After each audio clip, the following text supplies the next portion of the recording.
تحل علينا نعمته وبركته من الآن وإلى الأبد، أمين. كل سنة وانتم طيبين.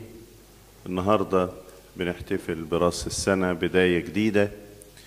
في البداية دي نحاول نقرأ مع بعض كده، نفتح نقرأ مزمور 139، نقرأ كده العبارات بتاعته ونحاول نتعلم منها مع بعض. مزمور جميل لمعلمنا داود النبي، بيقول: يا رب قد اختبرتني وعرفتني، أنت عرفت جلوسي وقيامي، فهمت فكري من بعيد. ربنا عرفني كويس قوي.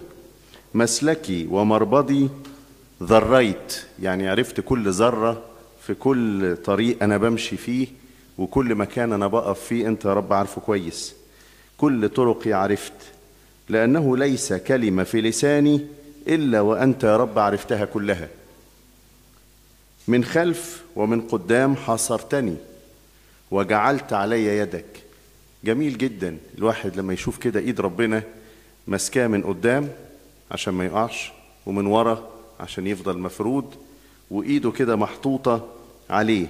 عجيبة هذه المعرفة، فوقي ارتفعت لا استطيعها. يعني انت يا رب عارفني كويس، بس انا مش قادر اعرفك زي ما انت عارفني. انت عجيب في المعرفة بتاعتك وأنا مش هقدر. أين أذهب من روحك يا رب؟ من وجهك أين أهرب؟ إن صعدت إلى السماوات فأنت هناك، وإن فرشت في الهاوية فها أنت. إن أخذت جناحي الصبح وسكنت في أقاصي البحار فهناك أيضا تهديني يدك وتمسكني يمينك. شيء جميل جدا الواحد لما يحس كده إن في كل مكان ربنا موجود فيه. مفيش حتة هتروح فيها مش هيكون فيها ربنا. تطلع فوق في السماء في الطيارة تلاقيه معاك، تنزل تركب سفينة في البحر تلاقيه معاك، تمشي في الطريق في الشارع تلاقيه معاك، تقعد في البيت تلاقيه معاك، تيجي الكنيسة تلاقيه واقف جنبك. في كل مكان يا رب انت معايا. ومش معايا بس، تهديني يدك وتمسكني يمينك. نتأمل مع بعض ونتخيل المشهد، وربنا كده ماسك في ايدي وانا ماسك في ايده في كل وقت. فقلت انما الظلمة تخشاني. يمكن لما اخش في حتة ضلمة يا رب مش هتشوفني، فالليل يضيء حولي. ليه؟ لانك معايا. يعني حتى وانا في الضلمة وانا في حتة انا خايف ولا انا مش شايف، نور ربنا اللي انا ماشي معاه وهو ماشي معايا هينور الضلمة دي وهيخليها نور. الظلمة أيضا لا تظلم لديك. الظلمة ما بتضلمش عندك، والليل مثل النهار يضيء كالظلمة هكذا النور. لأنك أنت اقتنيت كليتي، نسكتني في بطن أمي. أنت عارفني كويس، أنت رب اللي نسكتني في بطن أمي، أنت اللي يعني جمعت العظم بتاعي كده وعارفه ورقمته. أحمدك من أجل إني قد امتزت عجبا، عجيبة هي أعمالك ونفسي تعرف ذلك يقينا. أقف عند الآية دي، أحمدك من أجل إني امتزت عجبا. نفسي يا رب السنة دي تبقى سنة أعرف أقول فيها الآية نمرة 14 دي، أحمدك يا رب من أجل إني قد امتزت عجبا. هل أنا عارف إن أنا امتزت عجبا؟ هل أنا فعلا عارف قد إيه ربنا بيحبني، وقد إيه مميزني، وقد إيه ماشي معايا في كل طرقي، وفاحص نفسي، وإيده من قدام وإيده من ورا وإيده ماسكة في إيدي، والضلمة بيخليها لي نور. قد إيه هو يا رب، قد إيه يا رب أنت بتعمل معايا حاجات كتير جدا. هل السنة دي ينفع تبقى سنة شكر؟ أقول له يا رب السنة دي عايزها تبقى سنة رضا وشكر. كتير بينقصنا الرضا. الإنسان المنزوع منه الرضا منزوع منه البركة، منزوعة منه البركة. ممكن يبقى عنده حاجات كتير جدا بس مش شايفها. اوعى تكون منزوع الرضا. لو منزوع الرضا هتتعب جدا جدا جدا في حياتك. الرضا مفتاح ولجام لأي طموح عندك. حلو انك تبقى انسان طموح، شيء جميل جدا، لكن الرضا ده اللجام اللي يمسك الطموح. لو طموحك بدون لجام هتتعب وهتحارب طواحين هوا، وهتحس ان انت بتلف على الفاضي وبتروح تجتهد في حتت كتير لكن مفيش بركة. لان البركة مع الرضا، وربنا لما انت تصلي المزمور ده بمشاعر حقيقية وبفكر نقي وبتركيز عميق، تلاقي نفسك تقول له يا رب ده انا مش عارف اشكرك على ولا على ولا على ولا. يمكن ناخد تدريب مع بعض السنة دي، كل يوم نصحى الصبح واحنا بنصلي نعد على صوابع ايدينا 5 حاجات نقول له اشكرك عليهم يا رب. كل واحد عارف بقى، فاحص قلبه وعارف نعم ربنا في حياته. ده 5 ده قليل قوي يا رب، لكن نجتهد في ال5 ان شاء الله كل يوم اقولهم هم. لكن ده تدريب اسمه تدريب الرضا. لما تجتهد انك تدرب نفسك على الشكر، تزرع في قلبك وفي مشاعرك فكر الرضا. ولما تزرع في قلبك ومشاعرك فكر الرضا، تبقى فرحان وتبقى متمتع بعطايا ونعم ربنا عليك ومركز فيها وشايف ايده اللي محوطاك من كل. اصل المشكلة ان الايد دي اللي من قدام واللي من ورا واللي على راسي واللي ماسكة ايدي واللي محوطاني من كل حتة مش بشوفها، مش بركز معاها، مش دريان قد ايه ربنا واقف معايا طول الطريق. بنسى. ممكن افتكر الطلبات اللي انا عايزها، اركز كده اعمل ليست الطلبات، اقول بس انا دي احطها على المسبح، كل ده ناقص يا رب ما عملتوش. طب واللي عمله هل انا فاكره؟ هل انا بشكره عليه؟ سهل قوي ان انا اقول له يا رب انت مقصر معي، يا رب انت مش فاكرني، يا رب انت مش شايفني. تقع في المزنق ده لو انت مش عايز حياة رضا وشكر. لو الرضا والشكر مش موجودين عندك ومنزوعين من حياتك، تلاقي نفسك متذمر على طول الوقت وشايف الناس من حواليك ايه ده ومش هينفع وانا كده الحياة وحشة والحياة صعبة، وتلاقي نفسك جمحت في حتة ملهاش معنى وملهاش لازمة، وخيرات الله محصراك من كل حتة وانت مش دريان. وبدل ما تعيش حياة شكر تبقى عامل زي شعب إسرائيل اللي طلع وكل شوية يتذمر ويقول له عايزين كذا وعايزين كذا وما اديتنا. طب ده انا طلعتكم من العبودية، ده انا اخرجتكم من ارض مصر وعملت. ما حدش فكر في كل ده؟ لا، كله فكر في ايه؟ ناقص كذا، ناقص كذا. ايه ده؟ في نقص حاجة كبيرة جدا. قبل ما يكون كل ده ناقص حاجة اسمها رضا. يا رب ادينا السنة دي سنة رضا، سنة شكر، سنة فرح، فأكيد هتكون سنة سلام. نقول له في آخر المزمور، في آخر آيتين، نقول له يا رب اختبرني يا الله واعرف قلبي. تعال انت خش بقى، ما انت عارف، ما انت نسكتني في بطن أمي ومفصلني حتة حتة، وعارف أنا معمول إزاي، وعارف ضعفاتي فين، وعارف تعبي فين. اختبرني يا الله واعرف قلبي، امتحني واعرف أفكاري. اعرف يا رب اللي تعبني في فكري ده، انت تعرف، مش انت اللي شكلت كل ده وانت اللي صنعته. انظر إن كان في طريق باطل واهدني طريقا أبديا. انظر يا رب إن كان في طريق باطل، وانت اللي هتديني هدية كده في السنة الجديدة دي. اديني يا رب هدية طريقا أبديا. تكون طلبة جميلة من قلب راضي شاكر فرحان، يقول له يا رب كده اختبرني يا الله وافحص نفسي وشوف كده كل حتة خربانة انت اللي مصنعها، تعرف تصلحها ازاي، تعرف توضبها منين، تعرف تخليها تلاقي الصورة والشكل والأصل اللي اتخلقت عليه على صورتك ومثالك، فيكون ليها ايه؟ طريقا أبديا. فعلا يا رب لما تيجي تتأمل في المزمور ده هتلاقي نفسك كده على طول رحت ليعقوب وهو راجع بلده بيفكر، يقول يا رب صغير أنا عن جميع ألطافك. صغير قوي يا رب، أنا صغير قوي قدام كل عطاياك، كل اللي انت اديتهوني ده أنا قد كده، أنا صغير جدا عن جميع ألطافك وجميع الأمانة التي صنعت إلى عبدك. فإني بعصاي، حتة عصايا كده عبرت الأردن، رحت إيه؟ شوف كل واحد جاي هنا جاي معاه إيه؟ حتة عصايا، حتة شنطة، حتة بتاع. لكن شوف أنا الآن قد صرت جيشين. شوف يا رب قد إيه عرف يشكر، لأنه كان مزنوق فعرف يشكر، وبالشكر خد اللي هو نفسه فيه، لأن ليست عطية بلا زيادة إلا التي هي بلا شكر. فيا رب ادينا حياة رضا، حياة شكر، حياة فرح، أكيد هتكون حياة سلام في السنة الجديدة اللي بنبتديها النهاردة مع بعض. Je vous invite aujourd'hui à lire ensemble le psaume 139.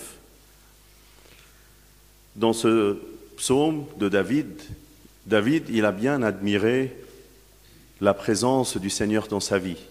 Il a bien vu sa main, il a bien vu sa présence, son amour envers lui. Si on lit ensemble, on trouve éternel. Tu me sondes et tu me connais. Tu sais quand je m'assieds et quand je me lève. Tu pénètres de loin ma pensée. Tu sais quand je marche et quand je me couche. Et tu pénètres toutes mes voies. Tu connais tout.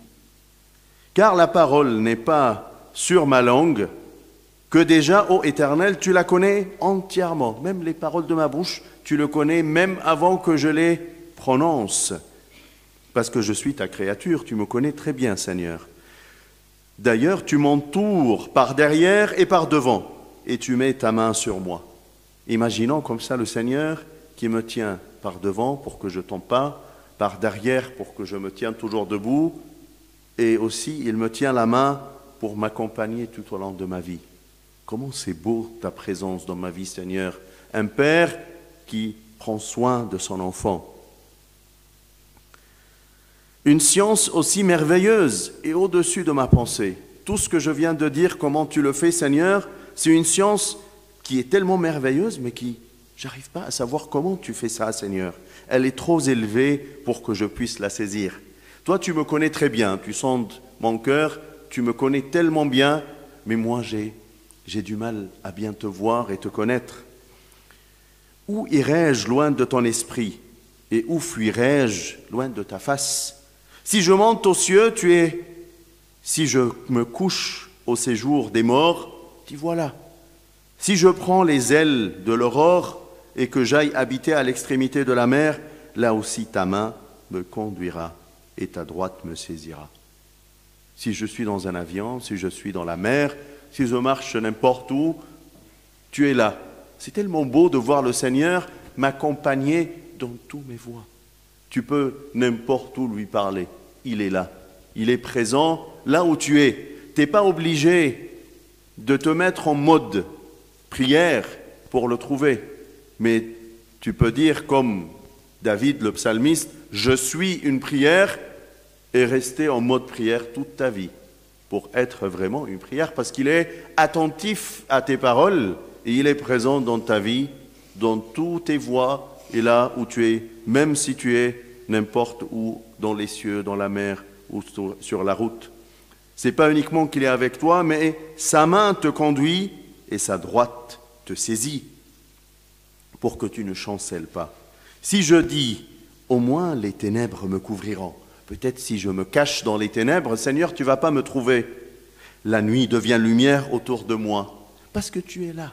Tu transformes même les ténèbres qui m'entourent en lumière qui jaillit et qui me couvre et qui m'illumine. Même les ténèbres ne sont pas obscures pour toi. La nuit brille comme le jour et les ténèbres comme la lumière. C'est toi qui as formé mes reins, qui m'as tissé dans le sein de ma mère. Je te loue de ce que je suis, une créature si merveilleuse. Tes œuvres sont admirables et mon âme le connaît bien. On peut s'arrêter un peu sur ce verset-là et apprendre à le prier ensemble tout au long de cette année. Psaume 139, verset 14. On peut le retenir ensemble. Je te loue de ce que je suis, une créature merveilleuse. Est-ce que tu reconnais que tu es une créature merveilleuse? Est-ce que tu reconnais que le Seigneur t'a fait de la meilleure façon du monde? Que tu es sa créature bien-aimée, merveilleuse, qu'il a fait soigneusement, avec amour, avec attention. Tes œuvres sont admirables et mon âme le reconnaît bien. Est-ce que tu peux dire cette phrase avec David, que tu reconnais bien qu'il t'a fait de la meilleure façon du monde? Mon corps n'est point caché devant toi, lorsque j'ai été fait dans un milieu secret, tissé dans les profondeurs de la terre. Quand je n'étais qu'une masse informe, tes yeux me voyaient. Même si je suis rien du tout, tu es attentif à moi. Même si je ne sais pas réussir, je suis ton œuvre et tu t'intéresses à moi. C'est comme un père qui dit à son fils, même si tu ne réussis pas, tu es mon fils bien-aimé, je t'aime, parce que tu es mon fils.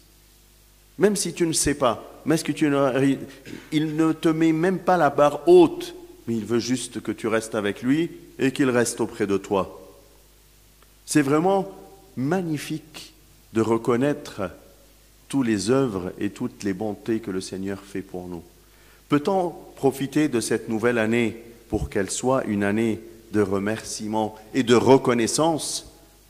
En fait, la reconnaissance n'est que l'élément qui tient bien le cheval des ambitions. Tes ambitions, si on les voit comme un cheval qui court bien et qui est féroce, si tu veux le saisir et le conduire là où tu veux, tu dois lui mettre ce qu'on appelle la reconnaissance. Si tu n'es pas reconnaissant de tous les bienfaits que le Seigneur t'a fait, tes ambitions vont t'amener loin de lui. Parce que tu ne vas jamais t'arrêter sur un point ni sur un élément. Tu vas sentir toujours le besoin et le manque. Parce que tu ne le remercies pas. Tu n'arrives pas à le remercier. Voyons si, pendant cette année-là, tous les matins, on se dit pendant ma prière, je vais, en élevant ma main, regarder mes doigts et essayer de compter 5 éléments pour lesquels, Seigneur, je te remercie de me les avoir donnés dans ma vie. Tous les matins, que ce soit les mêmes ou de nouvelles choses. À force de le faire et le répéter, tu vas découvrir comment le Seigneur est bon et comment il est avec toi. Et au lieu de lui mettre des listes de manques, comme les Israélites en sortant d'Égypte avec leur liste et leurs demandes qu'ils n'arrêtaient pas à faire au Seigneur, il nous manque, tu ne nous as pas donné de la viande, tu ne nous as pas donné de l'eau, tu ne nous as pas donné. Je vous ai sortis et libérés de l'esclavage. Vous n'étiez pas reconnaissants. Il n'y a aucune offrande qui ne se multiplie pas, sauf celle qui est sans remerciement et reconnaissance. Si tu veux de recevoir en abondance du Seigneur, il te faut une seule chose à reconnaître et savoir faire, c'est le remerciement. Si tu veux une année de grâce, reconnais le remerciement dans ta vie de tous les matins, de tout le temps. Que ça soit le remerciement un élément indispensable dans ta prière. Ce n'est pas le fait de réciter l'action de grâce comme tu le fais dans tes prières d'Agbé, mais c'est de le sentir et le reconnaître en faisant cette prière d'action de grâce. Si on fait cela, on sera avec Jacob qui rentrait chez lui, voir son frère Ésaü qui tremblait, qui ne savait pas comment il va le recevoir, est-ce qu'il va le tuer ou comment il va réagir en face de lui. Et dans sa prière, il a dit une phrase tellement belle dans Genèse 32, verset 10. « Je suis trop petit, Seigneur, pour toutes les grâces et pour toute la fidélité dont tu as usé envers ton serviteur, car j'ai passé ce Jourdain avec un bâton. Je suis parti avec rien du tout, pauvre. Voyons quand on est parti à l'étranger, on est parti avec rien du tout. Mais le Seigneur, et maintenant, je forme 2 camps.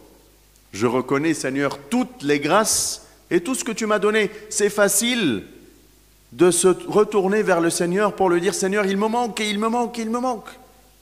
Mais est-ce que tu es capable, en cette nouvelle année, de lui dire, Seigneur, j'ai traversé ce Jourdain avec un bâton et me voilà, maintenant je forme 2 camps.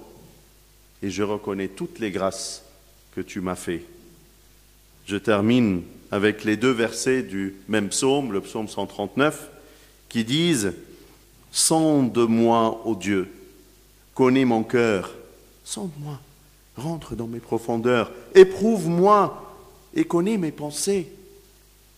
Regarde et si je suis sur une mauvaise voie, et conduis-moi sur la voie de l'éternité. Seigneur, si je suis une brebis égarée, tu es mon berger, qui sait aller comment me chercher, et me reconduire sur la voie de l'éternité, là où je veux être et je veux demeurer auprès de toi. Parce qu'avec toi, même les ténèbres sont illuminées et sont un jour. Comment c'est beau d'être auprès de lui. Comment il nous manque de le remercier tous les jours, tous les temps, et de dire avec le psalmiste, Seigneur, je suis une prière parce que j'ai envie de parler avec toi toute ma journée, peu importe là où je suis, dans l'air, dans l'eau, sur la route, au travail, à la maison, dans ma famille, mais ta louange est toujours sur ma bouche. C'est ce qu'on va faire dans un petit moment. On va commencer l'année dans la louange et le remerciement, la reconnaissance, pour qu'elle soit une année de grâce, une année de remerciement et bien sûr sans doute une année de paix dans le cœur de chacun qui reconnaît comment le remercier et comment lui rendre grâce. Gloire à lui éternellement. Amen.